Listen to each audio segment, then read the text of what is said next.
Banjir bandang ini juga kembali menerjang Jorong Pasar Maninjau, Nagari Maninjau, Kecamatan Tanjung Raya, Kabupaten Agam, Sumatera Barat pada Kamis 25 Desember 2025 kemarin Tribuners. Banjir membawa material lumpur, batu hingga kayu. Kepala Pelaksana BPBD Agam, Rahmat Lasmono mengatakan warga yang awalnya sempat kembali ke rumah terpaksa mengungsi lagi. Ini lokasinya sama dengan banjir susulan saat cuaca cerah. Sudah berulang kali ini terjadi. Rahmat juga menyebutkan BPBD Agam saat ini sedang mengumpulkan informasi terkait akibat bencana susulan tersebut. Belum diketahui berapa jumlah warga yang mengungsi. Rahmat sendiri mengatakan pendataan masih dilakukan di lapangan. Pemerintah Kabupaten Agam sudah memutuskan untuk memperpanjang masa tanggap darurat selama 14 hari sejak 22 Desember kemarin. Masa tanggap darurat ini menjadi fase penting untuk memastikan kesiapan data dan perencanaan rehabilitasi serta rekonstruksi. Sementara terkait kegiatan pencarian korban bencana sendiri resmi telah dihentikan. Khusus Kabupaten Agam, masih terdapat 38 korban yang belum ditemukan. Banjir bandang kembali menerjang kawasan Tanjung Raya, Kabupaten Agam, Sumatera Barat, Kamis kemarin 25 Desember 2025 siang Tribuners.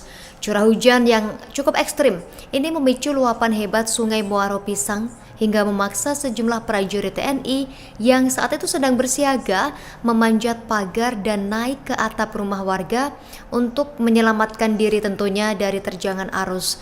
Banjir bandang ini tepatnya melanda Jorong Pasak, Nagari Maninjau, Kecamatan Tanjung Raya Tribuners. Material berupa lumpur, kemudian gelondongan potongan kayu, hingga batu besar hanyut terbawa arus deras hingga menutupi badan jalan raya yang menghubungkan rute strategis Bukit Tinggi menuju Maninjau menuju Lubuk Basung. Akibat material banjir yang menutup total jalan akses ini, di mana akses transportasi mereka juga terpaksa dihentikan sepenuhnya. Kondisi di lapangan ini dilaporkan sangat membahayakan bagi pengguna kendaraan karena arus air yang melintasi jalan raya ini masih sangat kuat. Petugas TKSK Tanjung Raya sendiri, Miswardi, mengimbau masyarakat untuk mencari jalur alternatif karena titik di Muaro Pisang belum bisa dilalui. Banjir bandang ini diduga kuat dipicu oleh longsor yang terjadi di kawasan Kelok 28 dan material longsor dari hulu terbawa aliran air sungai sehingga volume air Sungai Muaro Pisang meningkat drastis secara tiba-tiba. Hingga Kamis sore kemarin, debit air dilaporkan mulai menyusut, namun tumpukan material sisa banjir ini masih menjadi kendala utama terputusnya mobilitas warga.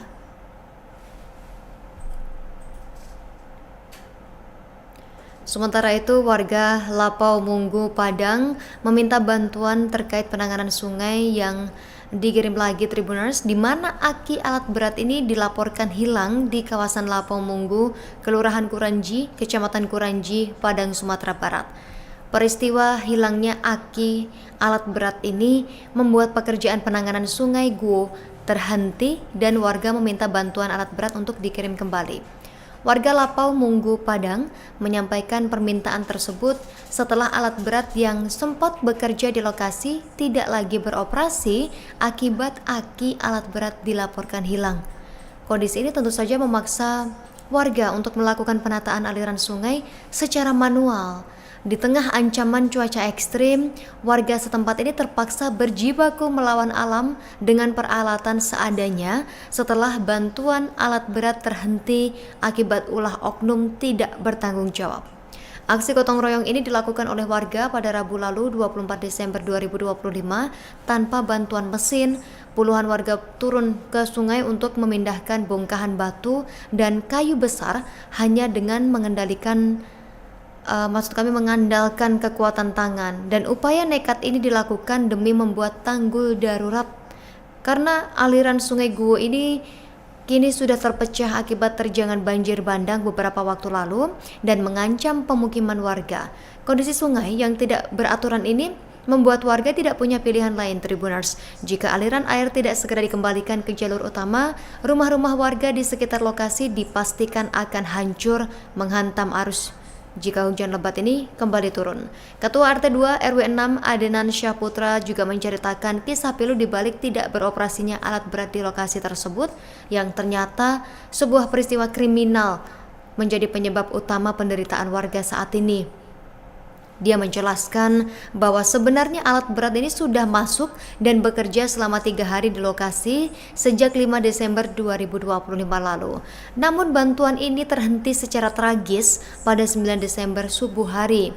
Dikatakannya pada 9 Desember subuh itu pihaknya mendapati aki alat berat sudah hilang diambil oleh orang. Padahal baru 3 hari membantu pihaknya di lokasi tersebut. Dan aksi pencurian ini terbilang sangat rapi dan dilakukan yang disebut dan diduga oleh orang yang profesional. Menurut pengamatan warga dari jejak yang ditinggalkan, pelaku ini diduga berjumlah lebih dari 3 orang. Warga sebenarnya berencana melaporkan kejadian ini secara resmi kepada pihak kepolisian. Namun niat tersebut ditahan oleh pemilik alat berat dengan pertimbangan takutnya merusak nama daerah Lapamunggu. Kejadian ini berimbas fatal bagi keselamatan warga Tribuners. Akibat kehilangan komponen vital tersebut, bantuan alat berat lainnya kini menjadi enggan untuk masuk ke wilayah Lubuk Manggau karena faktor keamanan. Dan hingga saat ini, upaya warga untuk mencari keberadaan aki yang hilang ini tidak membuahkan hasil. Sementara itu, usulan bantuan alat berat yang baru dari pemerintah daerah pun belum kunjung terrealisasi. Pihaknya sudah gotong royong 2 kali pakai tangan dan sangat memohon bantuan pemerintah, khususnya Kota Padang, untuk mengirimkan kembali alat berat. Kecemasan serupa diungkapkan oleh Baria Anita Fitri. Dia merupakan seorang warga Lapamunggu yang ikut turun langsung dalam aksi gotong royong manual tersebut. Dia membenarkan bahwa warga harus mengangkat material berat secara manual. Rasa takut selalu menghantui Baria dan juga keluarganya setiap kali langit mulai mendung. Setiap hari hujan yang hendak turun atau mengancam warga ini membuatnya cemas karena anaknya ketika malam selalu melihat air. Jika mulai besar dia langsung memberitahu oleh orang tuanya dan juga keluarganya untuk tetap bisa waspada. Warga Lapamunggu kini hanya bisa berharap agar suara mereka didengarkan oleh pemangku kebijakan. Mereka sangat membutuhkan bantuan alat berat untuk memperbaiki tanggul Sungai Guo secara permanen sebelum bencana yang lebih besar kembali terjadi.